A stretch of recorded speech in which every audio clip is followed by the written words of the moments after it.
Hello, my name is Herberto Sierra, and today we'll be discussing low testosterone and metabolic syndrome. In today's media, there are so many companies making promises about making us feel better, thinking clear, and giving us more energy. Many products and promises have been made that society has been more educated and skeptical.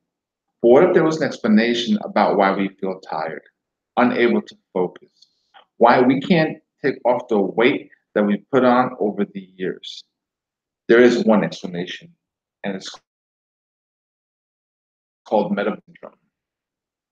Metabolic syndrome is characterized by an expanding waistline, elevated blood pressures, increased insulin levels, and elevated liver enzymes. In this image, we see what is considered one of the most dominant characteristics of metabolic syndrome, and that is the increased waistline, which is usually greater than 40 inches in men and 35 inches in women. People who are affected by metabolic syndrome are usually men or women who are over 40 in their middle ages, and problems which are known to be associated with the metabolic syndrome include, but are not limited to, fatigue, weight gain, and decreased muscle mass. Low testosterone, or otherwise known as hypogonadism, is a disorder that affects approximately 36% of males and can appear early in life or later, usually between the ages of 40 and 80 years of age.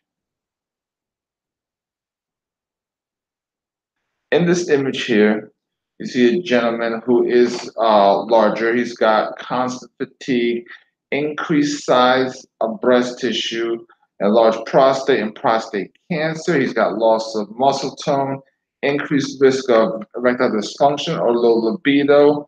You see the fatty tissue around the visceral area, and he's also got probably hypertension. Atherosclerosis is a possibility because of some of the heart diseases that you can get, and that can also lead to the elevated pressures can lead to stroke. Metabolic syndrome has often been seen as a combination of different factors related to insulin resistance, such as hypertension, elevated BMI, and increased triglyceride levels. On the screen, you see symptoms of metabolic syndrome, and it's saying if you have any three of the following symptoms, this could be a consideration. Blood pressure higher than 130 over 85, fasting blood sugar over 100, a waist larger than 40 inches for men or 35 inches for women, HDL cholesterol under 40 for men and under 50 for women, and triglyceride levels over 150. Of course, this is just an idea of what you may have. It's not a diagnostic tool. So this seems like something that may affect your life. You may want to see a professional physician. The association between low testosterone and metabolic syndrome is often seen as a multi-directional module. Characteristics of metabolic syndrome, such as increase in waist circumference and elevated insulin levels, are known to decrease testosterone levels in men. However, on a similar note, low testosterone in men can increase waist circumference and insulin levels.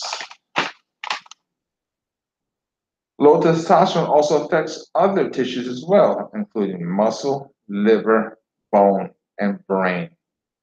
In a study by Barbanetti et al., there was a prime example of low testosterone leading to metabolic syndrome when men who had prostate cancer and were receiving androgen deprivation therapy, there was an increase in visceral fat mass just after 3 months of therapy. And there was a noted increase in fat mass and insulin levels. Another concept relating to low testosterone levels is the leisure time physical activity levels, which play a key role due to chronic spinal cord injury patients that had the lowest levels of activity and lost a great deal of lean muscle mass. These patients demonstrate a low level of testosterone, an increase in visceral fat, high insulin levels, and increase in metabolic syndrome. In this module here, we see the five different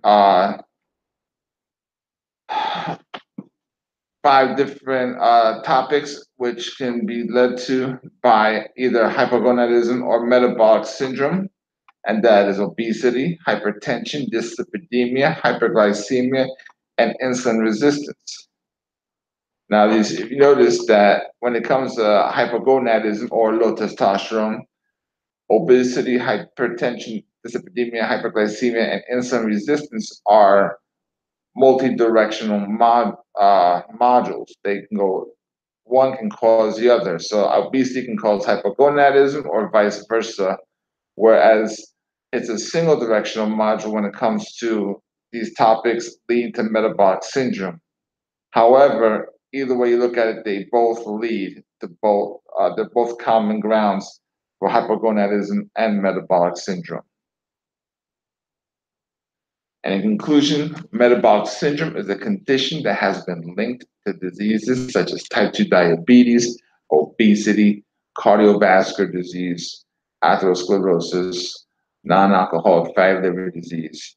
And the various studies of low testosterone has been directly linked to metabolic syndrome due to the prevalence of low testosterone in middle-aged men. Regular testing testosterone levels after a certain age may be ideal in the prevention or reduction of metabolic syndrome.